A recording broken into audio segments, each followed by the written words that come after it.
Workwellienne, Workwellien, bonjour, bienvenue sur le plateau de Workwell et vous, votre magazine Actu et Découverte. Alors, dans cette émission, nous allons beaucoup nous intéresser au bien-être et à la qualité de vie au travail à travers les témoignages de Sophie Auger-Mongenod, directrice générale d'Harmonia, et de Thomas Latimier, office manager chez TSS. Et puis, nous découvrirons les coups de cœur repérés sur Vivatech 2024 par Chantal Garnier, notre chroniqueuse Innovation et Future of Work. Workwell et vous, c'est parti!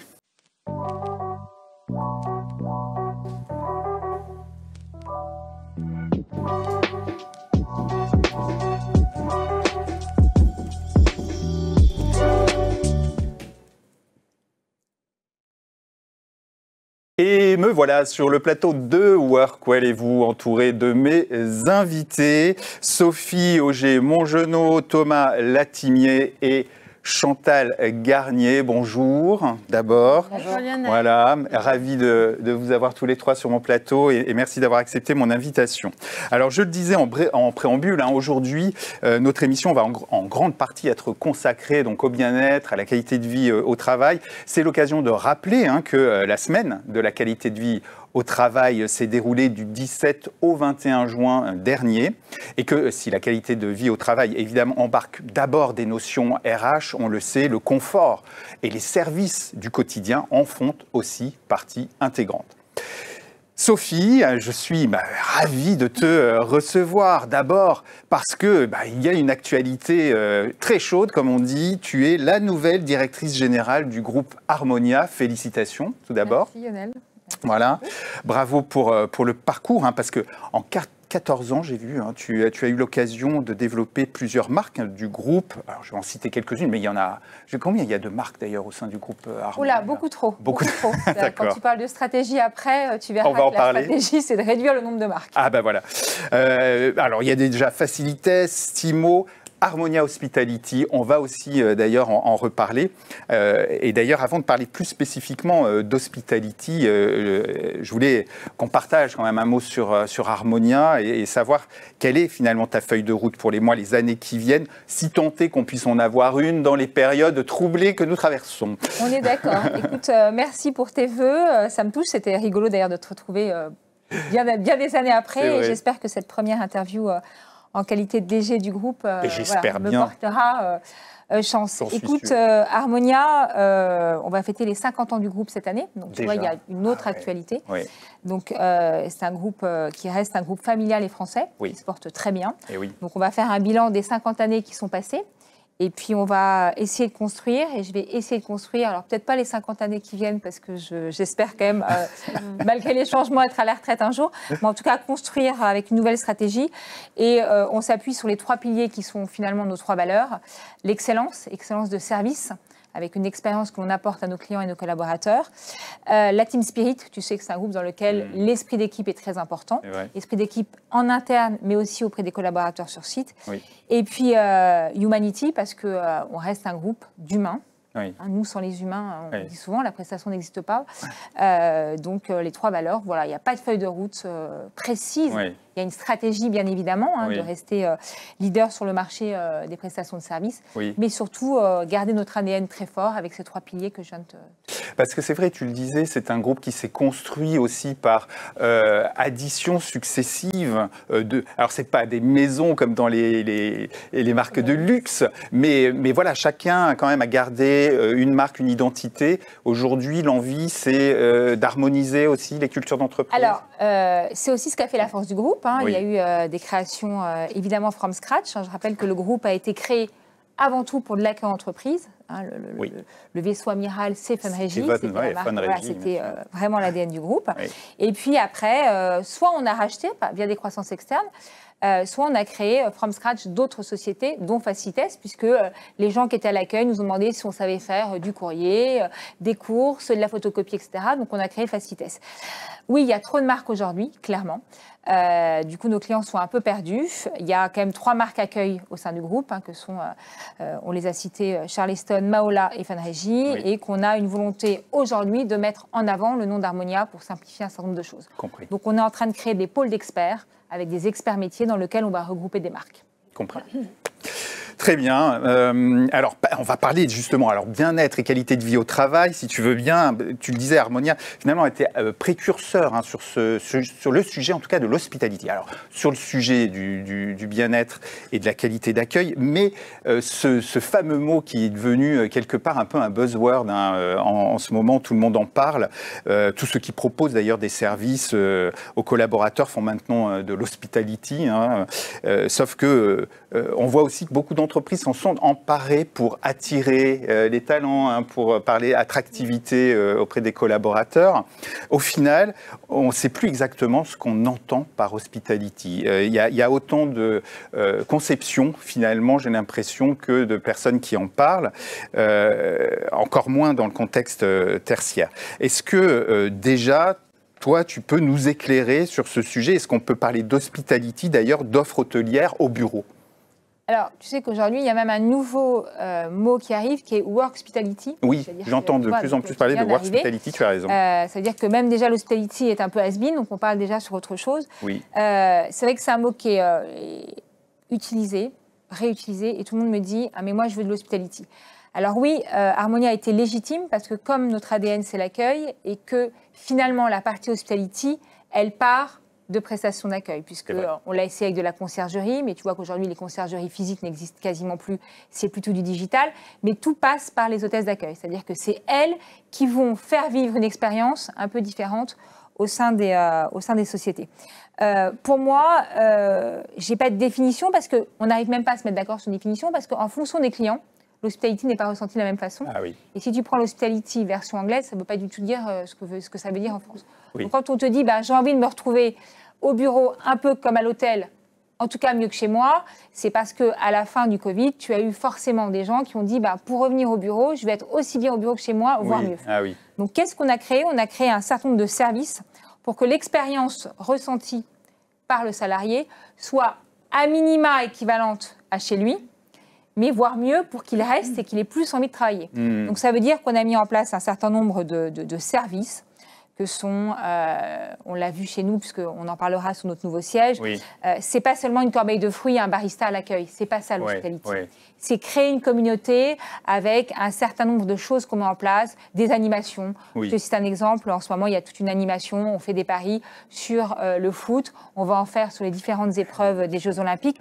C'est créer une communauté où on fait du sport ensemble, où on déjeune ensemble, où il y a une partie restauration qui a énormément évolué, les gens ne veulent plus être dans un RIE, échanger sur leurs problèmes. Oui, c'est fini la cantine au sous-sol. Ils veulent totalement des espaces de convivialité. C'est vrai.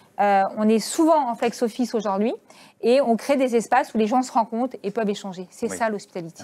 Alors moi, ce que j'aimais bien aussi, c'est que tu m'as dit, tu as une définition aussi très avec propre. La chaleur apporter de la chaleur ajoutée. Voilà, c'est de la chaleur ajoutée. C'est-à-dire que moi, je dis souvent aux hospitality managers que je recrute, et c'est un peu les moutons à 5 pattes, parce qu'on en a recruté qui venaient des écoles hôtelières, mais il y a quand même une partie un peu aussi technicité. Quand il faut faire vivre un bâtiment, il faut aussi avoir quelques notions techniques.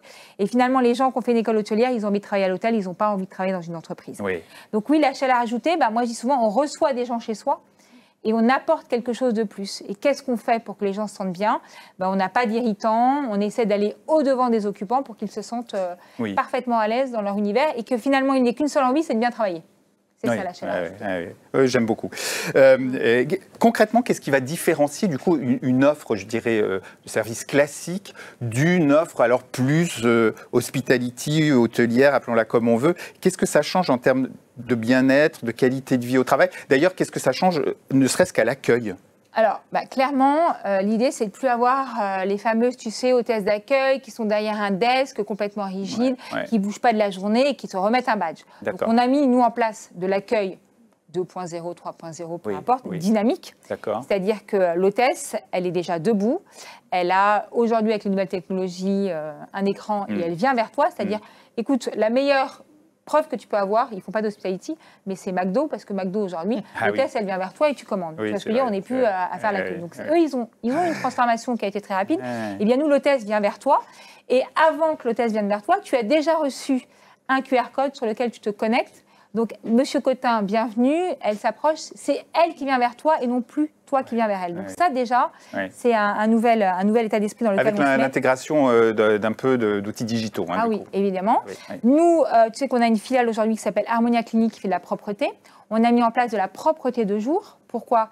Parce que dans le cadre, pareil, du bien-être au travail, on souhaite que ces populations, qui étaient plutôt des populations qui ne rencontraient personne, qui étaient plutôt sur un travail de nuit, et également une vie sociale qui soit différente, ça fait aussi partie de la qualité de vie au travail. Et puis, c'est toujours charmant de connaître la dame qui nettoie ton bureau, parce que ça crée une relation. Donc, on a mis ça aussi au sein du groupe. Et puis, nous, on a développé pas un concept, mais en tout cas un esprit one team, c'est-à-dire une seule et même équipe au service des occupants. Et exactement, et c'est là où ça rejoint un hôtel, quand tu arrives dans un hôtel, tu es pris en charge, on s'occupe de toi, et dès que tu as un irritant, tu appelles quelqu'un. Donc là, on a, nous, mis en place, pareil, avec de la nouvelle technologie, des chatbots, où l'occupant peut directement dire ça ne me convient pas, il fait trop chaud, et on fait intervenir les différents services. Et c'est un seul et même service qui intervient, exactement comme... Une sorte de gouvernant interne, une superintendante, parce que finalement, l'hospitality, c'est quoi? C'est avoir moins d'irritants. Quand je te dis que c'est d'apporter de la chaleur ajoutée, c'est que pour les occupants, il y ait vraiment le moins d'irritants possible. Voilà. Donc ça, plus l'aspect animation de communauté, c'est ça, j'ai compris. Donc c'est un peu ça, un hospitality manager. Pendant Roland-Garros, on a quand même beaucoup d'événements en France cette année, donc on a la chance, mais Roland-Garros, on fait une animation tennis pour gagner. Là, avec les JO, t'imagines bien qu'on fait plein d'animations sportives. Ça passe par des ateliers yoga, ça passe par des jeunes femmes qui viennent 2 fois par semaine pour un massage ou une manicure. Tu vois, c'est plus du tout la conciergerie comme on l'entendait avant, où tu donnes ton pressing ou tes chaussures. C'est des gens qui viennent et qui apportent, en fait, on a un certain nombre de services qui viennent. Alors, c'est très facile. Hein. Tu te connectes sur une application. J'ai envie de participer à un cours de yoga. Tu vois, aujourd'hui, les grandes salles de sport, c'est pareil, tu n'y vas plus. Tu préfères avoir des choses où tu es très libre sur ton emploi du temps et tu réserves directement et tu y vas directement. Dans l'entreprise, ça doit être exactement pareil. En tout cas, pour attirer les jeunes talents, c'est ce qu'ils veulent. Ils veulent quelque chose de très peu contraignant, mais ils veulent beaucoup de choses. Oui. Alors j'ai vu que vous aviez déménagé il n'y a pas très longtemps, ou plutôt emménagé dans un nouveau siège social, et je me suis dit, mais forcément, ils ont dû s'appliquer tout ce qu'ils nous vendent, tous ces beaux discours. Eh bien oui, tu m'as dit, et on va voir quelques exemples, d'ailleurs, quelques photos. On a déménagé dans un site qui est absolument fabuleux, et on a beaucoup de chance parce qu'avec à l'aube des Jeux Olympiques, on sera au pied, parce qu'on est au pied de la Tour Eiffel. On est rue du Capitaine Scott, donc vraiment avenue de Suffren. Donc on voit les anneaux olympiques, on voit toute l'effervescence autour de ces Jeux.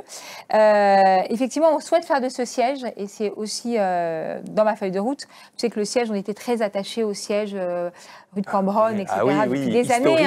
C'est un siège historique. Mais il fallait qu'on prenne ce tournant, et on souhaite faire de ce siège non seulement un laboratoire, mais aussi une vitrine. Donc, il s'y passe beaucoup de choses. On invite souvent des clients. Et tu verras, ça commence par un accueil où tu as on le voit, des corbeilles de fruits, où tu vois les jeunes femmes sont debout. Tu peux recharger ton téléphone. Tu peux jouer à la PS5 en attendant d'être recruté. Tu peux faire un cours de yoga. Tu verras qu'il n'y a pas du tout de système de REE. Il y a plutôt des frigos connectés dans lesquels tu déjeunes une nourriture qui est plutôt saine. Tu peux choisir on est dans un lobby d'hôtel, là, d'ailleurs. C'est exactement ça. Il y a une notion vraiment où quand tu attends pour être... Parce que nous, on recrute énormément. Tu sais qu'on est un des plus gros recruteurs de France. On souhaite que l'expérience, elle doit commencer à partir du moment, je te parlais d'expérience tout à l'heure, elle commence au moment où tu pousses la porte de notre siège Harmonia. Et là, les gens, la façon dont ils sont pris en charge, ils sont interrogés à la sortie, ils doivent remplir un petit questionnaire sur la façon dont ils ont ressenti cette expérience au sein du groupe. Donc voilà, donc effectivement, on souhaite se différencier. On est quand même leader sur le marché, donc tu sais, la place de leader, ça fait beaucoup d'envieux, donc il faut maintenir, et ça veut dire qu'on se remet en question. Mais c'est sûr que ceux qui ont connu l'ancien siège et le nouveau, il y a une petite révolution. Ça, c'est clair. Et puis, c'est très coloré, tout ça. Moi, j'aime beaucoup. On voit le bois, toutes les tendances, des plans, toutes les tendances actuelles. Les espaces de restauration, c'est vraiment pas du tout des grandes tables. C'est chacun, On peut venir se faire réchauffer. Il y a des terrasses partout. On a une immense terrasse avec vue Tour Eiffel où les gens, effectivement, peuvent aller déjeuner. On fait beaucoup d'afterwork alors, tu vois, on crée vraiment une communauté. On a une application sur la communauté Harmonia, sur l'esprit One Team, où on communique les uns avec les autres, on souhaite les anniversaires. Tous les jours, c'est la Sainte-Marie, la Sainte-Sophie, donc on les fête. Voilà, donc on essaie de créer quand même... Ça fait quand même partie de la qualité de vie au travail, on est d'accord, Thomas. Moi, quand je vois ces bureaux-là, parce que c'est marrant, parce que... Moi, je suis un ancien hôte d'accueil aussi, en entreprise et en événementiel. Un ambassadeur. Voilà, mais on ne le savait pas. Et voilà, en préparant, on a découvert. Charleston principalement et Maola par la suite sur la partie défilé, etc. Et je connais très très bien les bureaux de Cambronne. J'allais très souvent pour récupérer mon costume, etc. Mais là, vraiment, de voir ça, surtout l'atmosphère. On voit vraiment une atmosphère, un espace chaleureux aussi. Oui, accueillant. Ça donne vraiment envie aux collaborateurs ou même pour vos clients de venir et de se poser. Ça fait vraiment un espace informel. Et c'est vraiment ce qu'on recherche aussi. Un espace vraiment comme à la maison, en fait. Les hôtesses sont en suite avec marqué Welcome. Tu vois, on a vraiment fait quelque chose de différent par rapport à avant où l'hôtesse était en tenue bleu marine avec une pochette bleu. Ça sort des codes, quoi. C'est vrai qu'on se connaît depuis quelques années, Sophie, mais voilà, une Moi, j'ai jamais été en tailleur. Non, jamais. J'ai toujours été un peu le grain de sable, mais c'est vrai qu'il faut aussi donner un peu... Alors, on a encore des clients qui souhaitent avoir une hôtesse en bleu marine, et ça fait aussi partie... Tout le monde n'est pas prêt à mettre de l'hospitalité dans ses bureaux. Ça dépend de la culture d'entreprise, bien sûr. Ça dépend complètement de la culture d'entreprise. Et puis, on adapte, nous aussi, nos offres en fonction du client. Alors, des services plus hôteliers, tels que tu les décris, tels qu'on les voit là, je me dis, mais mon Dieu, ça doit avoir un coût, forcément. Est-ce que toutes les entreprises sont prêtes à le payer ? Celles qui le font, pourquoi est-ce qu'elles le font ? Qui le fait d'ailleurs Alors, tu sais, nous, on est, en plus d'avoir Harmonia France, on est un groupe international, donc on s'inspire aussi beaucoup de ce qu'il fait. On est à Dubaï, on est à Londres. Et Londres, par exemple, est une capitale dans laquelle tu as ces services. C'est-à-dire que la conciergerie, c'est un peu comme les Américains. Si tu vois l'utilisation de leur carte bleue, ils utilisent tous les systèmes de conciergerie. À Londres, la plupart des immeubles, même des immeubles d'habitation, ont des systèmes de conciergerie où tu as une salle de sport, etc. Très américaine quand tu vas à New York, etc. Des bâtiments servicés. Donc eux, à Londres, où on a une grosse société qui fait du FM et de l'hospitality, ils ont quasiment 100% d'immeubles où il y a de l'hospitality. C'est même plus un débat chez eux. Chez nous, comme on ne fait pas toujours les choses, on est toujours soit un peu en retard, on n'a pas cette culture du service. Moi, je pense qu'il y a aujourd'hui beaucoup d'entreprises qui vont aller vers l'hospitality. On ne sait pas si c'est un phénomène de mode ou pas. En tout cas, pour la rétention et l'attraction des talents, il est clair que quand on interroge les personnes qui veulent être recrutées et les grands cabinets de recrutement, ils te disent que c'est vraiment la façon dont ils sont accueillis, l'expérience qu'ils ont est très importante pour eux. Mais je pense qu'aujourd'hui, sur le marché français, on est entre 30 et 40% de sociétés qui sont prêts à investir dans l'hospitality. Il y en a qui font de la fausse hospitality, c'est ce que je t'ai dit, qui mettent un barista, une hôtesse d'accueil debout et te disent, bon, allez, j'ai 2 services et ça va très bien. Non, c'est pas ça l'hospitality, tu vois. Mais c'est exactement comme dans un hôtel. On va avoir du mama shelter où tu es vraiment en suite, tu vois, où tu as vraiment de la musique, etc. Tout dépend de la typologie. Et puis, tu auras le luxe qui faisait déjà en amont de l'hospitality parce que tout le monde voulait être recruté par ces grandes maisons de luxe, mais qui aujourd'hui fait l'hospitality complètement différent parce qu'ils se rendent compte que même eux, ils ont un sujet sur le recrutement aujourd'hui, parce que les jeunes, ils sont très contents de travailler dans une maison de luxe, mais ils savent qu'ils vont beaucoup travailler. Donc, si derrière, il n'y a pas tout un service, donc tu vois, nous, on a fait beaucoup d'aménagements de maisons de luxe et de déménagement. Ils étaient dans des RIE très classiques. Aujourd'hui, ça ne marche pas. Ils veulent des choses qui bougent beaucoup plus, des services. Si tu n'as pas 2 fois par semaine une prof de yoga qui se déplace et un diététicien et le choix sur la façon dont tu vas déjeuner au bureau, les jeunes n'y restent pas. Donc voilà. Est-ce que c'est un phénomène de mode ? Je ne pense pas. Est-ce que ça a été vraiment poussé par un après-Covid parce qu'il fallait revenir ? Parce que la difficulté aujourd'hui des entreprises françaises, Lionel, il ne faut pas se cacher, c'est de refaire revenir les gens travailler. Et comme il y a des accords d'entreprise où il y a quasiment 3 jours de télétravail, tu imagines bien que les 2 jours où les gens sont en entreprise, il faut que ça soit top. Parce que sinon, ils se disent, je suis mieux à la maison. Donc, ça a été ça, le sujet français. Il n'a pas été un sujet anglo-saxon ou dans les autres pays. Oui, on sent que c'est très lié au sujet de l'attractivité quand même et de la fidélisation. Et de la fidélisation, tout à fait. Totalement. Tout à fait. Merci beaucoup, Sophie. Tu restes évidemment avec nous. Thomas, j'allais te poser la question. Est-ce que tu connais Harmonia ? Bon, alors là, oui, bien sûr. J'ai déjà répondu, je pense. Voilà. Est-ce que toi, tu avais une vision d'ailleurs de l'hospitality management ? Est-ce que c'est un sujet qui a été abordé en interne chez TSS, par exemple ? Oui, bien sûr. Pour moi, l'hospitality, c'est hyper important tant qu'il y a de l'accueil. Moi, dans mon métier, je suis office manager. Et si je dois vraiment qualifier hospitalité, pardon, c'est dur à dire quand même, en un mot, je dirais que c'est un travail essentiel. C'est vraiment essentiel dans la qualité de vie au travail. Pour moi, s'il n'y a pas d'accueil dès qu'on arrive dans les bureaux, du coup, ça fait un bureau mort. Et du coup, on a besoin vraiment d'une chaleur ajoutée. Je rebondis là-dessus. J'aime beaucoup d'ailleurs ce que tu as dit là-dessus. Pour moi, ça donne vraiment aussi aux collaborateurs sa fidélité avant tout.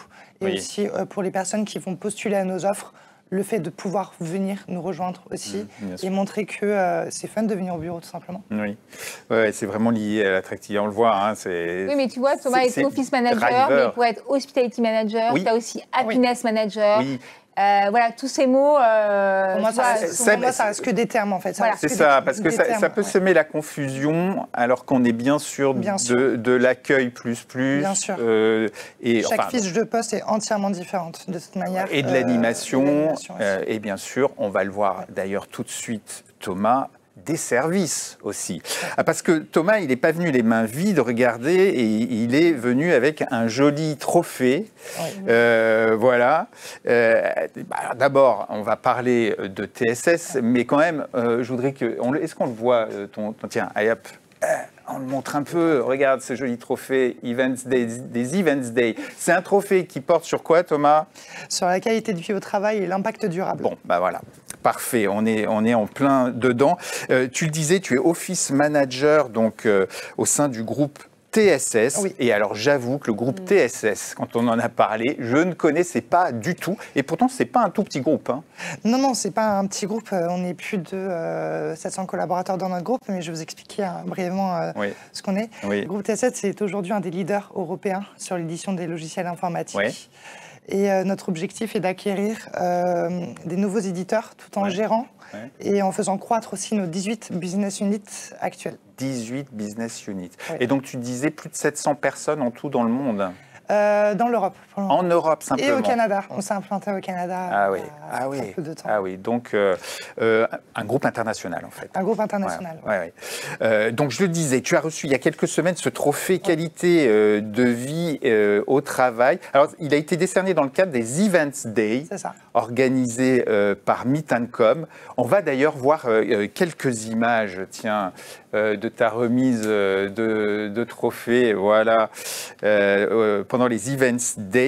Alors forcément, ça a attiré mon attention parce qu'on parlait de chaleur ajoutée avec Sophie, évidemment, juste avant toi. Toi, ta fonction, elle embarque clairement une dimension animation très importante. Explique-nous surtout ce qui a séduit le jury des Events Day.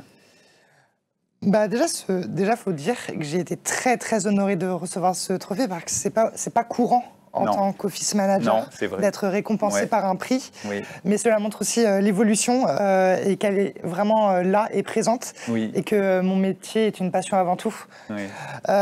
Pour moi, le jury, il a été séduit par ma sensibilité avant tout. Moi, je suis vraiment une personne très sensible qui apporte beaucoup le cœur à l'ouvrage. J'adore faire ce que je fais en fait. J'aime mon métier.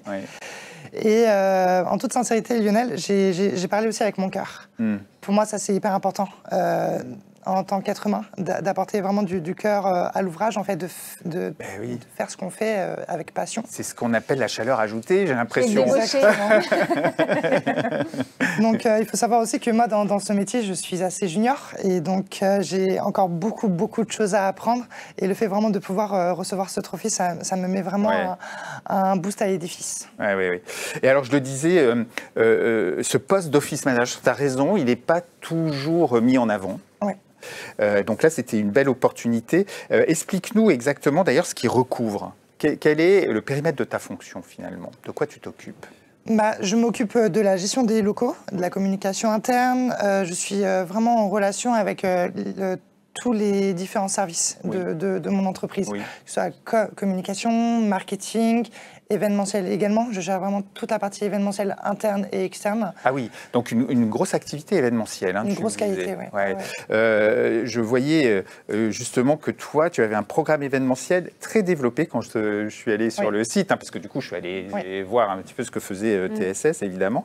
J'ai vu beaucoup d'animations et d'événements pour animer des communautés, tout à fait, y compris celles des dirigeants. Exactement. Et un effort de formation super important aussi, avec la TSS Academy, c'est ça? C'est ça, exactement. Il faut savoir que chez Groupe TSS, nous apportons une grande importance à nos formations d'apprentissage et de développement personnel et professionnel, je tiens à le dire aussi. C'est pour ça qu'on propose à nos collaborateurs et à nos dirigeants des différentes business units plusieurs modules. Oui. Que je devais peut-être les voir, on va les voir à l'écran. Donc, il faut savoir que les modules vont de l'onboarding, du take-off, jusqu'à différents modules qui passent. Donc, très brièvement, donc, le take-off, c'est pour la partie onboarding des nouveaux collaborateurs. Donc, l'accueil des nouveaux collaborateurs. L'accueil des nouveaux collaborateurs, leur montrer l'image de la marque aussi, notre identité aussi, ce qui est vraiment très important, de savoir dans quoi ils s'embarquent. Leadership Summit, donc, ce qui est la photo qui est en bas, on l'a fait il y a 2 semaines de cela. Mon premier événement chez TSS, Leadership Summit, ça s'est passé à Nantes. Parce que c'est toi qui organise, du coup. Exactement. Donc, Leadership Summit, on est en binôme. Je travaille avec une personne du pôle immobilier qui s'appelle Christelle, que j'embrasse d'ailleurs. D'accord. Et donc, au final, ça a été... on a eu un très, très beau taux de satisfaction de 8,76 sur 10. Ah oui. En satisfaction générale. Joli. Et on a une nouvelle formation, donc je souhaiterais vraiment... parler, pour moi, ce qui est hyper important, c'est la partie Diversity Academy. C'est une formation qui est nouvelle, qu'on a mis en place cette année pour la Journée internationale des droits des femmes. Et ça, c'est vraiment une formation qui me tient énormément à cœur. Étant une personne LGBT, pour moi, je voulais absolument qu'il y ait cette formation. Donc, avec les RH, on a décidé de débuter par la Journée internationale des droits des femmes et en faisant également intervenir des collaborateurs qui voulaient parler sur ce sujet-là, mais également une intervenante, une conférencière qui est venue, qui s'appelle Céline Couchet et qui est navigatrice de chasse. Navigatrice de chasse. Navigatrice de chasse. Qu'est-ce que c'est que ça? En fait, du coup, elle nous a parlé du coup de son métier de navigatrice, donc ça veut dire que c'est une aviatrice, du coup, en autres termes. Ah bon, d'accord, ok. Pilote de chasse, je crois qu'elle est intervenue chez nous. Et elle était, je crois que c'est la seule femme qui a été sur la patrouille de France. Exactement, la seule femme. Et en fait, elle t'explique comment elle gère son métier en qualité de femme, qui est quand même un métier d'homme.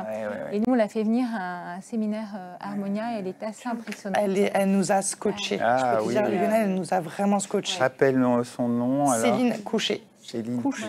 Très bien. Femme, elle était, je pense que c'est même elle qui a été le leader de la patrouille de France. Donc c'est la seule femme qui a été leader de la patrouille de France. Ah bah, tu vois, oui. Bon, voilà. Et tu vois, moi je vois Thomas, il y a un mot que j'aime bien en plus de Charles rajouter, c'est chef d'orchestre. Et tu vois, il est chef d'orchestre. Il fait en sorte que tout le monde joue à l'unisson et que.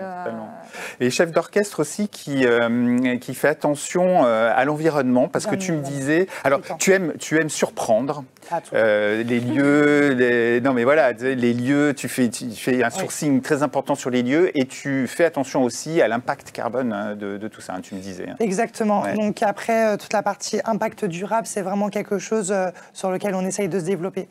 Par exemple, sur nos formations qu'on fait pour le moment sur la partie France, on privilégie le train et également, une fois sur place, pour les personnes qui sont également de région, parce que nos 18 business units sont à travers toute la France. Pour te dire, il y en a à Dunkerque, il y en a également à Aix-en-Provence. Donc vraiment, ça peut aller vraiment de partout. Et pour moi, c'est vraiment hyper important que tout le monde puisse se rejoindre. Donc c'est pour ça qu'on a décidé du coup d'être hyper central à Nantes cette année, pour que les collaborateurs puissent prendre le train principalement que l'avion. Donc, voilà.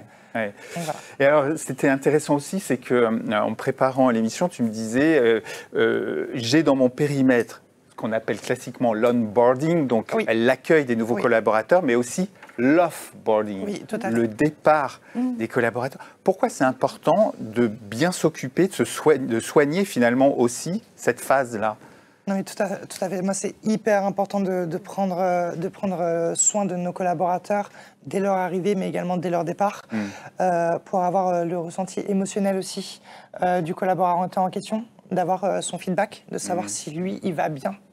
C'est ce que je pose la question à son dernier jour. Toi, comment tu vas? Est-ce que tu vas bien? Des fois, j'ai des bons retours, des fois, j'ai des retours un petit peu plus émotionnels venant de la personne. Mais pour moi, c'est vraiment hyper important d'échanger sur ce qu'il va faire ensuite aussi. Et oui.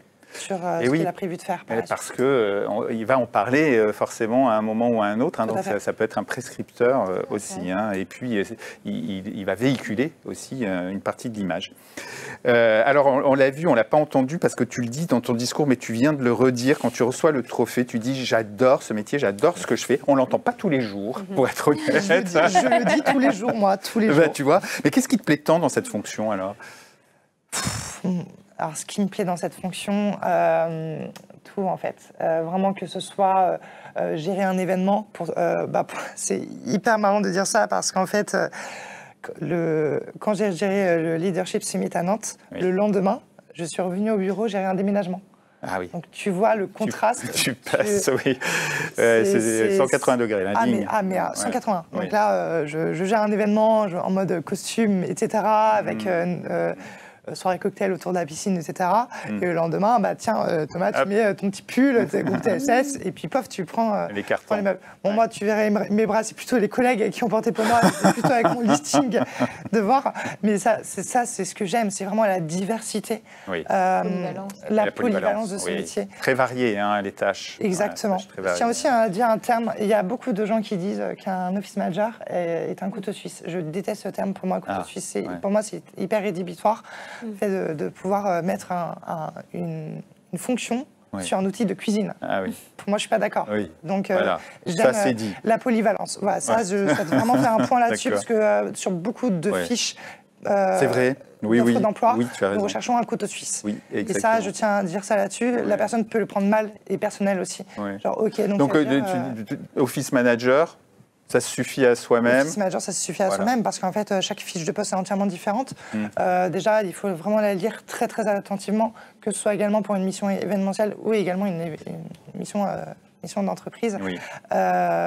Donc, pour moi, c'est hyper important et on est hyper complémentaires, que ce soit pour travailler pour de l'accueil, également pour l'office management. Quand on est office manager, la division accueil prend tout son sens, parce qu'on n'est plus au d'accueil.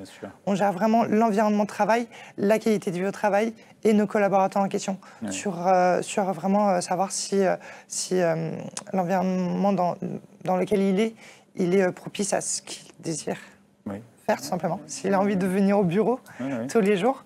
Et pour moi, c'est ce que j'aime dans ce métier, c'est vraiment la polyvalence, je le redis 10 000 fois, mais c'est... Puis tu me disais avoir un impact positif, apporter des solutions. Il faut être orienté aussi. Variété des tâches. Service et solutions, ça c'est clair. Il ne faut pas bloquer. Merci beaucoup, Thomas. Ils ont bien de la chance, les gens de TSS. J'ai de la chance d'être chez eux aussi. D'avoir un Thomas. Ouais, non, mais il faut le dire. Ce trophée, il n'est pas que pour moi, il est vraiment pour eux aussi. Là, j'ai pris spécialement pour la journée, mais il est bien situé à côté de votre trophée. Et félicitations encore pour ce trophée. C'est un symbole, je trouve, vraiment possible aussi de faire des belles choses, pas forcément dans des très grands groupes. On peut le faire aussi dans des entreprises de taille intermédiaire. Voilà, et ça, c'était important. Sophie, Chantal, TSS, ça vous disait quelque chose? Alors moi, pas du tout. En tout cas, je suis ravie de voir que Thomas, qui a été quand même, qui a travaillé dans 3 de nos filiales, je vois bien que l'accueil a donné quand même une structure. Il avait envie de bien faire les choses, de recevoir les gens, et il passe office manager. Donc c'est là où je t'expliquais qu'on avait cette légitimité, parce que la passerelle, elle est évidente, puisque la première image, c'est l'accueil. Et c'est vrai qu'à l'accueil, la chaleur ajoutée, certes, mais on doit rendre service à tous les gens qui arrivent. On est vraiment le point d'entrée pour que dans l'immeuble, on demande souvent le test d'accueil de faire, de demander. C'est vraiment un point important. Donc, pour moi, le parcours de Thomas c'est vraiment exactement comme ça que je vois les choses. C'est une belle évolution. Oui, tout à fait. Aussi TSS. Non, je ne connaissais pas jusqu'à aujourd'hui. Bon, voilà. J'aime beaucoup le témoignage de Thomas, effectivement. Oui, oui, merci encore Thomas. Alors après avoir parlé hospitality et qualité de vie, conditions de travail, nous allons nous intéresser, mais on va quand même en reparler un peu malgré tout avec Chantal. Mais on va s'intéresser au future of work avec toi Chantal. Tu as eu le plaisir de visiter le grand salon français des technos, vous le connaissez sans doute, Vivatech, voilà, qui s'est tenu du 22 au 25 mai dernier au Parc des Expos de la Porte de Versailles. Et alors, tu étais vraiment enchantée de pouvoir y participer, hein, tu as fait un petit post dessus. Explique-nous pourquoi d'ailleurs, tiens. C'est la première fois que j'y allais avec un badge presse. Oui. Donc, évidemment, on est reçu presque comme un roi hein, sur les stands quand on voit le badge presse. Grâce à toi, Lionel, je te remercie. Et cette émission, grâce à Work, où allez-vous exactement, et oui, ta chronique, tout à fait. La chronique que j'ai présentée à Vivatech a été immédiatement acceptée pour passer en badge presse. C'est une belle reconnaissance aussi. J'étais contente. C'était chouette. J'y suis restée un jour et demi parce que c'est très grand. Hein, c'est à la Porte de Versailles à Paris. Oui. C'est un grand événement. Je tiens à signaler que désormais, c'est plus grand en termes de trafic, plus grand que le CES à Las Vegas. C'est fou, ça, je ne savais pas. J'ai découvert ça. Quand même. Déjà en 2023, on avait dépassé le CES et cette année encore. Encore plus. Donc on peut vraiment être fiers parce que moi ça me faisait penser un petit peu aux expositions universelles qu'on avait à Paris à l'époque. Désormais c'est 165 000 visiteurs qui sont venus de 160 pays différents. Donc c'est vraiment des chiffres très impressionnants. Oui, c'est vraiment toute la planète hein, qui vient. Mais oui, c'est ça. Et puis il est grand. C'est ça. Il est énorme. Musk, exactement. Oui, voilà, tout à fait. 40 pavillons nationaux, hein, donc on pouvait voir le nom des pays au-dessus des stands. 400 speakers internationaux, dont Elon Musk, effectivement. 13 500 startups, ce qui est énorme. 350 entreprises. Alors, très IA, hein, très intelligence artificielle oriented, on va dire. Ils ont estimé à 40% des exposants avaient sur leur stand quelque part de l'intelligence artificielle. Donc, il y avait même presque surprenant que ce ne soit pas 100% en ce moment, tellement on en entend parler. Il y avait un grand panneau à un moment donné où il était marqué IA Avenue. Donc c'était vraiment très marqué intelligence artificielle. Oui, donc énorme, hein, on le voit, 2 milliards de vues sur les réseaux sociaux, 6,5 millions de spectateurs sur Vivatech News Channel. Bon, voilà, le très gros événement. Petit bémol quand même, c'est que c'est très gros événement, c'est très dense, très touffu, pas forcément bien indiqué, orienté. Donc il a fallu que je parte à la pêche ou à la chasse aux innovations concernant le futur du travail, ce qui peut nous intéresser ici sur les nouveaux lieux ou les nouveaux modes de travail. Parfait. Alors du coup, qu'est-ce qui a retenu ton attention ? Tu as fait une petite sélection pour nous aujourd'hui. Alors j'en ai retenu une dizaine qui peuvent vous intéresser effectivement. Donc la première, c'est Relief. Donc c'est une technologie qui permet de fabriquer du papier à partir de feuilles mortes des arbres. Donc c'est juste génial parce que, comme vous savez, on fabrique normalement du papier à partir du tronc de l'arbre ou de ses branches. Donc il faut tuer l'arbre, il faut l'abattre. Là, on utilise ce qui nous donne naturellement en automne, en hiver, ces feuilles mortes. Donc évidemment, c'est quand même bien développement durable. C'est un Ukrainien, c'est la personne à droite de la photo, qui a trouvé cette technologie et qui la développe en France actuellement.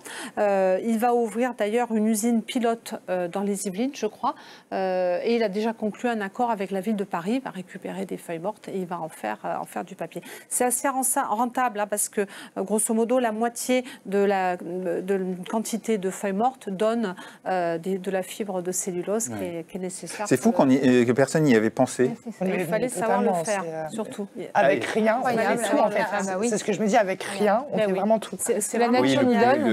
Le plus dur, c'était effectivement d'imaginer le process pour y arriver. D'ailleurs, j'ai ramené, ils ont un flyer, ils avaient un flyer sur le stand, donc fait en feuilles mortes, je peux vous le passer. Vous allez voir, c'est très qualitatif. Ah oui, alors au toucher, c'est différent hein, quand même comme papier, c'est étonnant. C'est vrai. D'accord. Okay. C'est vraiment intéressant mais c'est super. Comme innovation. Oui, carrément. donc j'ai passé voilà, pour les entreprises, Relief. Papier, imprimante. Relief. Et alors, après Relief, Andy Road. Alors là, tout autre chose, le Waze des fauteuils roulants. Voilà, sans transition, parce que vous allez voir, c'est assez hétéroclite, ma sélection.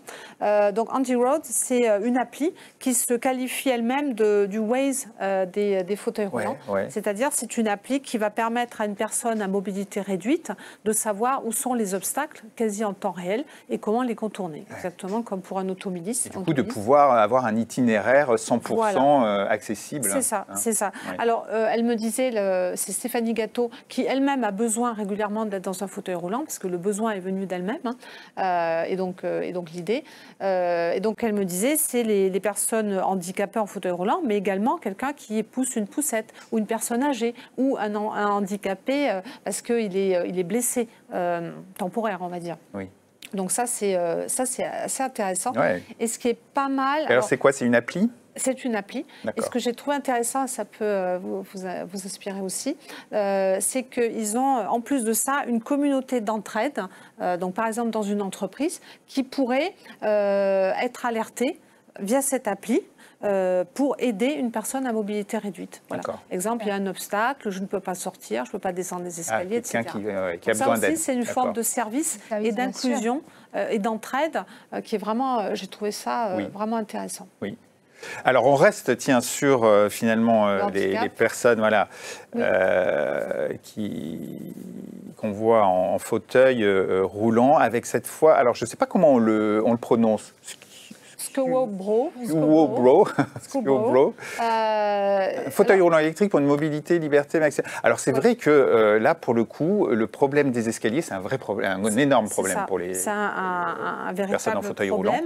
Donc eux, ils ont résolu ça, non pas par l'aide, l'entraide, mais avec la machine qui va bien. Donc c'est une machine très lourde. C'est un fauteuil qui pèse 162 kilos, qui vaut très cher aussi. C'est le prix d'une belle voiture, 40 000 € quand même. Mais c'est un véritable investissement pour une machine qui va vous permettre effectivement de descendre et de monter les escaliers. Donc il y a des roues, comme vous voyez, mais il y a aussi des capteurs, il y a une caméra arrière, comme dans les voitures. Voilà.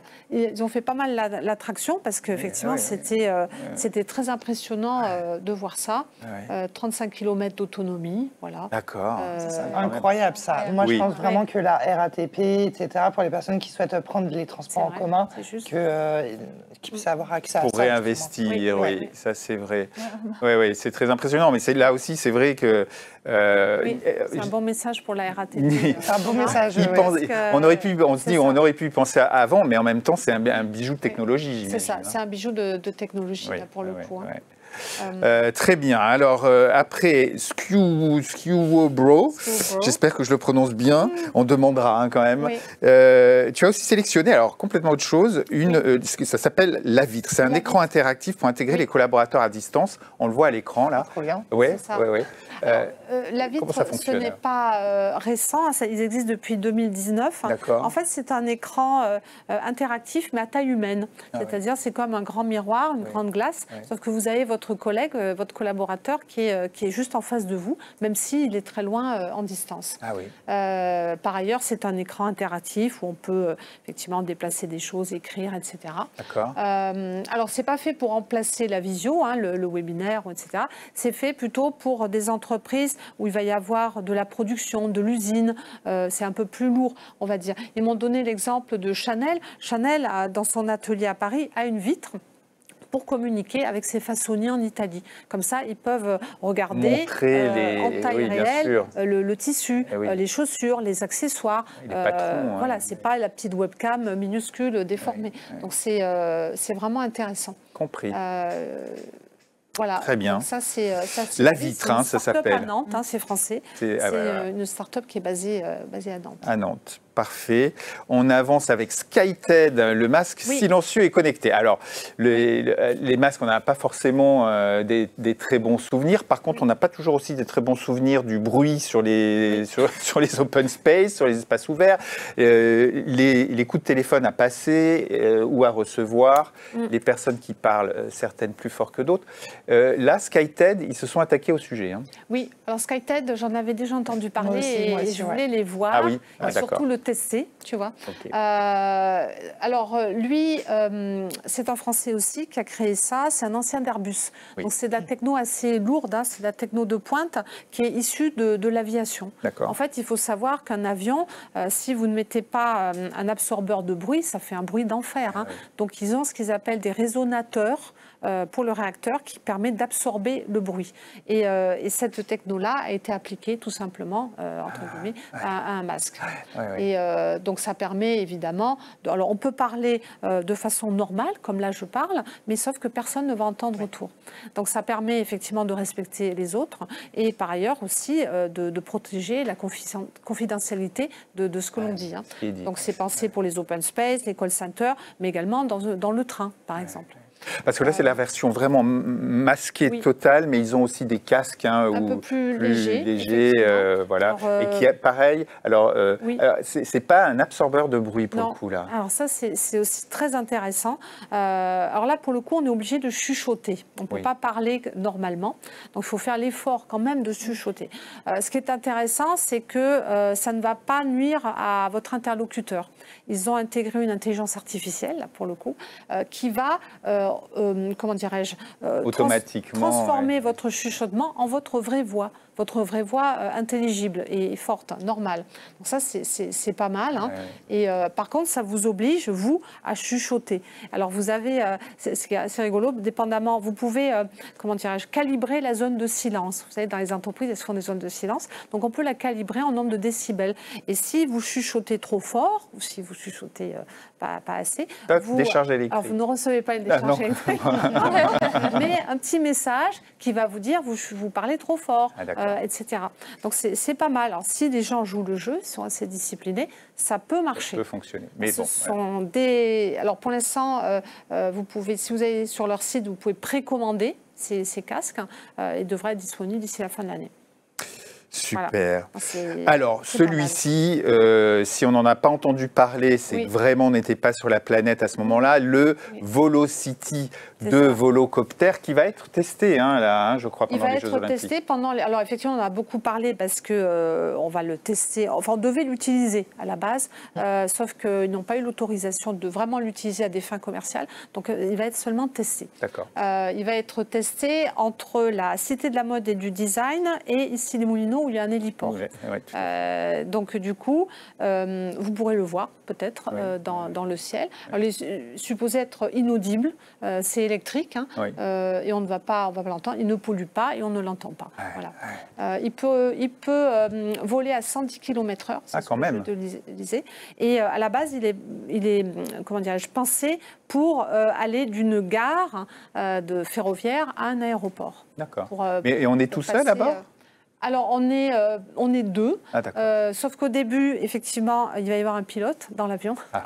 Et après, il n'y aura plus de pilote dans l'avion. Donc, il y aura deux passagers, donc 2 places de passagers. Il sera complètement autonome. Il faut avoir le permis pour ça, non, je pense. Il y aura un pilote au début. Et après, il est... Au début, oui, mais après... À Roland-Garros, cette année, tu avais une petite navette totalement autonome. Ah, bah voilà. C'était assez surprenant. Oui. C'est tout le temps le même circuit qui est assez court, mais qui vont tester. Oui. Tu le doubles. On commence on commence à... Quand tu montes à bord, tu as un petit côté où tu es... La course, pour votre info, pour faire une gare à l'aéroport, ça sera dans les 100 €. Donc, c'est le double d'un taxi. Ce qu'ils disent que c'est pas si cher, en fait. Non, parce que l'efficacité... Parce qu'un taxi moto aujourd'hui, c'est 80 €. Oui. Et en gain de temps, j'imagine que ça va être assez impressionnant. C'est ça.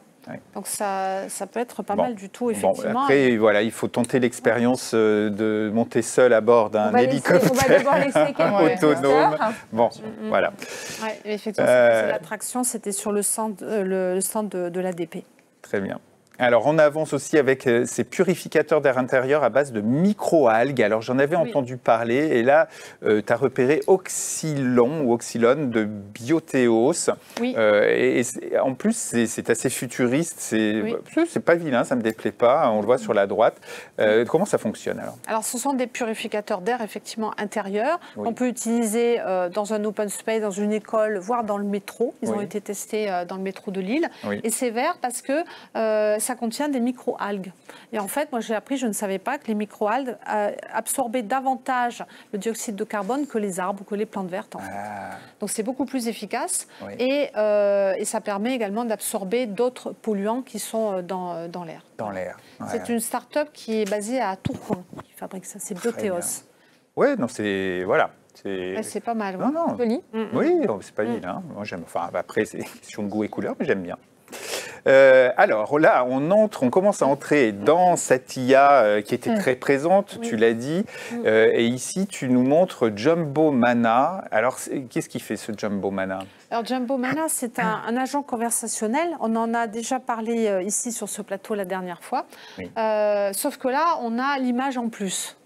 On a la parole, on a le texte et on a la personne qui parle, qui vous répond. Donc, typiquement, les images que j'ai prises, moi, je posais une question. On était sur le stand de CMA-CGM et je demandais, tiens, où sont les locaux de CMA-CGM à Marseille ? Et donc, comme on a vu la dernière fois, il y a toute une base de connaissances qui est rentrée dans cette intelligence artificielle. Et donc, la personne va vous expliquer, va vous dire où est situé l'immeuble de CMA-CGM à Marseille, dans quel contexte, etc. Là, c'était une vraie personne, un vrai collaborateur. C'est le commandant de la marine marchande. Qui parlait. Donc je me disais, ça peut être génial. Oui, donc c'est pas quelque chose d'enregistré. Ah non, du tout, non. C'est pas quelque chose d'enregistré. Et on lui pose n'importe quelle question et il fait en sorte de répondre. S'il ne sait pas, il dit je ne sais pas. J'imagine. Mais en tout cas, il cherche dans sa base de connaissances. Il y avait un autre cas d'usage qui était très intéressant, c'était Vincent Van Gogh.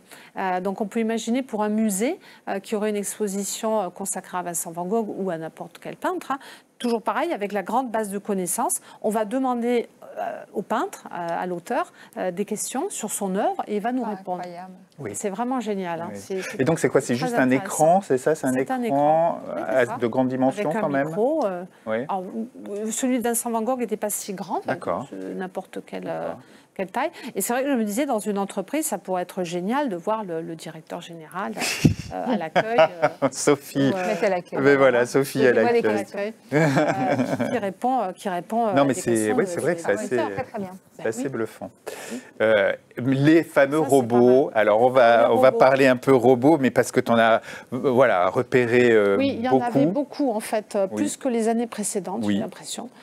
Donc là, on voit à l'écran Miroki, c'est le petit robot orange. Pepper, que l'on connaît bien. Alors ça, c'est des robots qui sont souvent à l'accueil. Alors à l'accueil des commerces, des centres commerciaux ou d'une entreprise. Celui que je ne connais pas, c'est Oniro, là, avec la casquette. On commence à le voir. Je l'ai vu dans un salon Air France récemment. D'accord. Ils m'ont expliqué que c'est plutôt pour les hôtels. Les hôtels où, a priori, il n'y a pas de personnel, mais lui, il peut faire le service d'un personnel. Spot, qu'on avait déjà vu, c'est Boston Dynamics, on l'avait vu pendant le Covid, parce qu'il surveillait les jardins publics à Singapour. Et puis il y avait B2, c'est son équivalent, mais chinois, qui était à l'entrée de Vivatech. Je pensais que c'était le même. Et qui fait plus ou moins la même chose. La même chose, oui. Ça, c'est la version chien. J'ai pas pris des photos de Buddy ni d'Optimus. Buddy, c'est un petit robot avec de grands yeux qui est plutôt pensé pour aider les personnes âgées. D'accord. Et Optimus, c'est le robot noir et blanc que vous avez peut-être vu d'Elon Musk, de Tesla, qui va être dans les opérationnels, dans les usines, normalement. Et généralement, les usages qui sont présentés pour faire quoi, en fait, ces robots ? C'est accueil, c'est service dans les hôtels, dans les hôpitaux également, de l'aide dans les hôpitaux, et puis dans les usines, comme Optimus. Pour les événements, tu sais que... Surveillance aussi. À l'Expo universelle à Dubaï, tu avais plein de petits robots qui t'accueillaient, qui te dirigeaient, tu pouvais leur poser des questions. Oui, c'est ça. Pas mal d'accueil, oui. On va finir par s'y habituer un peu. Et la surveillance avec ses Spot et V2, oui. Et tiens, alors avant que je demande à Sophie comment elle voit l'arrivée, ce développement de ces intelligences artificielles et de ces robots, un dernier, parce que celui-ci, il t'a particulièrement marqué, Orihime d'Orilab. Alors, je peux vous raconter l'histoire, c'est Orihime. Donc, c'est un petit robot japonais que j'ai vu en fin de journée. Il était posé sur une table. Alors, c'est un petit robot, il est grand comme ça, habillé avec un petit kimono. Et donc, je commençais à lui parler. Il me répondait avec une voix chargée d'émotion, de connivence. Même il riait. Et même, il avait un gros accent japonais. Alors, je me suis dit, dis donc, ils sont vraiment forts, ces Japonais, parce qu'ils sont allés vraiment très loin dans l'intelligence artificielle. Moi, j'étais branchée à l'intelligence artificielle à Vivatech. Et on a vu aussi ici même avec Lionel, ChatGPT 4 O qui fait tout, hein, avec de l'émotion, qui est capable de s'exclamer, etc. Sauf que quand même, je me suis dit, le lendemain, je vais essayer d'en savoir plus. Et donc, je retrouve mon petit robot le lendemain matin, sauf qu'il n'avait plus la même voix. J'ai dit, ah bon? Donc je demande sur le stand, mais il n'a plus la même voix, le robot. Elle me dit, c'est normal, ce n'est plus la même personne. J'ai dit, ah bon? Parce que c'est une personne qui est derrière le robot. Elle me dit, oui, c'est une personne, mais c'est une personne handicapée qui a des milliers de kilomètres et qui vous voit, qui vous parle avec une webcam, une caméra. Et d'ailleurs, Orilab a 4 cafés actuellement à Tokyo dans lesquels ils emploient justement ces personnes handicapées. Et ce petit robot, il est mis au milieu des tables du restaurant. Et en fait, il va vous pouvez lui poser des questions, du coup, sur n'importe quoi, sur notamment le menu, c'est quoi le plat du jour, qu'est-ce qu'il y a dans ce plat, et demander ce qu'on peut faire par ailleurs, aux alentours, etc.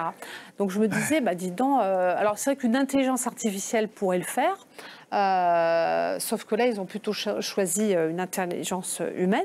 Moi, ça m'a fait penser et inclusive avec du coup une démarche d'inclusion. Oui, ça m'a fait penser au Café Joyeux en France, qui emploie des personnes handicapées. Alors je me disais, ils cherchent actuellement un débouché en Europe, mais typiquement, ils pourraient faire un partenariat avec Joyeux. Hein. Ça serait pas dissonant. C'est un peu la même philosophie. C'est un peu la même philosophie. Et puis surtout, moi, je me suis dit, ils sont vraiment forts, les Japonais, parce que effectivement, dans une démarche d'inclusion, de solidarité, en fait, c'est l'intelligence humaine qui remplace l'intelligence artificielle et pas l'inverse. Donc c'est vraiment très fort. Mais moi, ce qui me marque, des horaires ou pas sur ça, enfin des horaires. Oui, comment ils arrivent à qu'ils tournent. Hein. J'imagine. Ils ont ils emploient une centaine de personnes. J'ai pris leur petit. Je peux vous le faire passer. C'est très impressionnant. Franchement, c'est hyper impressionnant. Donc en fait, du coup, on peut pas l'allumer à tout moment. Il y a des horaires où on peut. J'imagine que c'est comme ça. Si vous allez à c'est la différence effectivement avec l'intelligence artificielle. Il y a derrière. Voilà. Et en plus de l'inclusion, donc ça. Mais ce que je retiens aussi, c'est que la différence, tu l'as dit toi-même, la différence, c'est que ce qui t'a marqué, c'est l'émotion qu'il y avait dans la voix. Et on sent encore aujourd'hui qu'il y a quand même cette différence avec l'intelligence artificielle qui, bien que s'améliore quand même de manière incroyable, extraordinaire, n'a pas réussi, tu vois, à te faire le même effet, alors que là, manifestement... Moi, je croyais au début que c'était une intelligence artificielle. Ce qui m'a beaucoup troublée, c'est que j'avais l'impression, je crois qu'ils avaient réussi à recréer un être humain à partir de l'informatique. Mais non, c'était déjà un être humain. Et après, le double effet qui se coule, je me suis dit, oui, c'est vraiment très fort, parce qu'ils sont capables, justement, de remplacer l'IA par de l'IH, en fait, par de l'intelligence humaine. Et ça... ils sont très avancés, je pense. Voilà. Merci beaucoup, Chantal, pour toutes ces découvertes qui montrent à quel point, d'ailleurs, les technos envahissent chaque jour un peu plus le champ des services à la personne. Là, vraiment, on a eu pas mal d'exemples. Sophie, Thomas, quelle est votre vision, Sophie? Est-ce qu'il faut craindre ces développements? Est-ce que toi, tu les surveilles aussi? Alors, moi, les craindre, non.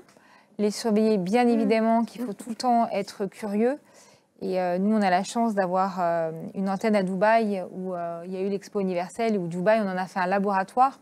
Donc, on est très à l'écoute de toutes ces technos. On a signé l'exposition universelle d'Osaka. Donc, tu vois, on est vraiment, on essaye quand même. Moi, ça ne me fait pas peur. Je préfère effectivement l'intelligence, l'IH plutôt que l'IA. Après, je crois qu'on a parlé de chaleur ajoutée, et c'est ce qui manque aujourd'hui dans l'IA, c'est qu'il n'y a pas de chaleur ajoutée, et que l'humain a quand même besoin de retrouver ça. Moi, je pense que ça peut être vu comme une aide, et je citerai, et je le cite souvent, les compagnies aériennes comme Air France. Moi, à mon époque, et même si je suis déjà âgée, pas trop quand même, on avait une hôtesse pour chaque vol qui est enregistré. Ensuite, ils ont voulu passer à 100% de digital, donc tu fais tout toi-même. Et puis tu te rends compte qu'aujourd'hui, ils ont remis des hôtesses pour aider les gens parce que les gens ont besoin de communiquer avec quelqu'un et pas de tout faire tout seul parce qu'ils sont un peu perdus. Donc je crois qu'un mixte des deux peut être tout à fait intéressant. On a effectivement des accueils où tu as 2 visiteurs par jour. Donc l'hôtesse, quoi qu'il en soit, elle va s'embêter. Donc si on ne met pas une borne et que c'est pas... là, ça peut aider. Mais l'humain... Enfin, moi, je reste convaincue, mais je suis d'une génération un peu d'avant, qu'il faut toujours faire un mix des deux. C'est pour ça que je suis très sensible aux petits robots japonais, parce que tu vois, c'est ce qu'expliquait très bien Chantal, on a quand même encore, voilà, et puis alors cette notion d'inclusion derrière. Moi, pour le coup, là, je dis que la boucle est bouclée, tu vois. Oui, ça donne donc non, on est très regardant parce que nos clients nous demandent de l'innovation tous les jours. Mais quand on lui remet trop, ils ont quand même un peu peur. Parce qu'ils disent, ah oui, mais bon, j'aime bien quand même mon hôtesse. Voilà, et puis qu'un métier comme Thomas, tu sais, demain, oui, quelqu'un pourra changer une ampoule, quelqu'un pourra être polyvalent. Mais le sens du service de l'humain, l'interaction humaine. L'interaction, et puis connaître bien les personnes à qui tu t'adresses. Donc c'est vrai que ça évolue très vite. Moi, je ne t'aurais pas dit, il y a encore quelques mois, ChatGPT, moi, mes 2 ados, ils m'ont montré, je m'en sers, ça m'aide. C'est-à-dire que sur des tâches qui sont... oui, sur lesquelles il n'y a aucune valeur ajoutée, c'est important. Temps, hein, quand même. Comme aujourd'hui, je te répète, tu vas au McDo, c'est beaucoup plus facile de commander sur l'écran que de faire la queue, etc. Ils te servent même à table. Qui aurait dit qu'un jour, ils te serviraient à table au McDo? C'est beaucoup plus pratique, donc tu as gagné en temps et en efficacité. Mais tu as encore quand même une jeune fille qui vient te servir, qui dit bonjour, etc. Donc pour moi, il faut bien évidemment être à l'écoute de ce qui se fait, mais ne pas faire tout et n'importe quoi, parce que, encore une fois, nous, c'est un métier d'humain, mais être capable de proposer, parce qu'il y a des clients qui demandent, et sur lesquels il faut qu'on soit, nous, innovants et source de propositions. Thomas, j'imagine que tu surveilles évidemment tous ces développements. Tu es plutôt early adopter, parce qu'il y a aussi ça. Moi, je suis fasciné par l'innovation, mais je ne suis pas forcément un early adopter. J'attends de voir, je regarde, etc. Je suis tout à fait d'accord avec toi. Je suis très, très regardant là-dessus. Du moment que... En fait, c'est 50-50. Du moment où il y a les données personnelles qui sont derrière, il y a la cybercriminalité qui est très présente, les hackers. C'est vrai. Il faut faire hyper attention à toute la partie traçabilité par rapport à cela, notamment de ChatGPT. Il faut vraiment l'utiliser à très bon escient. Nous, dès qu'on rejoint notre groupe TSS, on a une formation qui est obligatoire dès l'onboarding sur les intelligences artificielles, sur les utiliser à bon escient. On a un petit questionnaire qu'on leur transmet en amont et si la personne est à moins de, je crois que c'est 60 ou 70 il me semble, il doit refaire le questionnaire. Moi, je trouve que c'est très bien de vivre avec son temps, d'être sur la technologie, mais pas trop en faire non plus. Parce que même par rapport au métier d'accueil principalement, même sur les bornes, moi j'aime quand il y a des bornes, c'est plus rapide, mais ça fait perdre de l'emploi aussi derrière. C'est mon regard là-dessus. Pour moi, si on met une machine, il y a moins d'emplois derrière. Même si c'est vrai, c'est une question que je n'ai pas posée, mais j'imagine que ça recrée ou ça offre des possibilités peut-être de créer des services supplémentaires. Bien évidemment. Est-ce qu'il y a des nouveaux métiers qui apparaîtraient dans la sphère hospitality ? Écoute, aujourd'hui... À part l'hospitality manager lui-même. Non, c'est ce que je t'ai dit, tu as l'happiness manager qui rend les gens heureux. Vraiment, pour moi, le métier qui se transforme aujourd'hui le plus, c'est les métiers de restauration. Tu vois, où vraiment les gens ont changé complètement leur habitude. Où moi, à l'époque, je me souviens, quand tu avais un RIE, tu étais content parce que tu savais que tu pouvais t'asseoir, ça ne coûtait pas très cher, tu avais ton plateau, c'était équilibré. En plus, là, aujourd'hui, il y a une évolution sur cette partie, on appelle ça même plus la restauration d'entreprise, sur les offres qui sont, qui est absolument incroyable. Donc ça, c'est des nouveaux métiers où tu as même des chefs qui viennent, tu vois, une fois par semaine pour te... C'est vrai. C'est pour ça que tu vois, bien sûr, les robots, mais quand tu as une chef qui t'explique qu'elle a choisi les ingrédients, etc., ça reste quand même un moment, en tout cas français, typique où tu passes un bon moment de gastronomie, tu vois, qui pourrait être aidé avec de l'intelligence artificielle. Il n'y a pas aujourd'hui de vrais nouveaux métiers, on reste quand même dans du service. Donc, ça, j'adore ça. De ce que tu parles, la cantine 2.0, comme ça appelle ça, il y a quelques entreprises qui s'appellent Frishti ou même d'autres personnes qui proposent justement d'avoir un barista qui est là et un employé qui est là présent également à l'heure du déjeuner. Et on a également des frigos connectés, donc ça permet aussi de manger tous ensemble. D'avoir un certain repos. Des choses que tu aimes, c'est-à-dire que les gens choisissent, c'est vraiment adapté à ton style de vie. C'est des produits de saison en plus. Et les produits, voilà, tout à fait, les produits de saison sont travaillés maintenant, c'est pas la distribution automatique. Oui, tu sais, c'est le film de Coluche. Voilà, quoi, donc tu vois, on revient quand même vers des principes qui sont le petit producteur, etc. Donc ça, c'est quand même très bien. Ça, c'est les bonnes bon côté. Ça, c'est les bons côtés que j'aime bien. Oui. Voilà. Et bien, puisqu'on parle de petits producteurs, la transition est parfaite, puisque d'abord, je voulais vous remercier. Hein. Merci beaucoup, Chantal. Merci Sophie. Merci Thomas. Évidemment, ravi de vous accueillir sur ce plateau et ce magazine. Et pendant que je prends en congé, d'ailleurs, de nos auditeurs, vous aurez le droit, même après, hein, de goûter donc toutes ces bonnes choses. Voilà, on parlait de bons produits, dégotés pour nous. Vous le savez, à chaque fois, maintenant, je vous le dis, par Loïc Ballet qui anime la chronique gastronomie hein, de Télématin sur France 2. Alors, il propose dans ses épiceries, vous voyez, plein de produits dénichés pour nous dans nos terroirs. Et comme vous avez bien travaillé tous les trois, vous avez le droit maintenant de les déguster. Il y a des choses magnifiques. Il y a notamment une madeleine citron pavot qui me tend les bras, là. Et ça, celle-ci, je ne vais pas résister. Moi, je suis en train de jeter depuis tout à l'heure. J'ai hâte que l'émission s'arrête pour que je puisse enfin manger. Moi, je veux un petit gâteau au chocolat.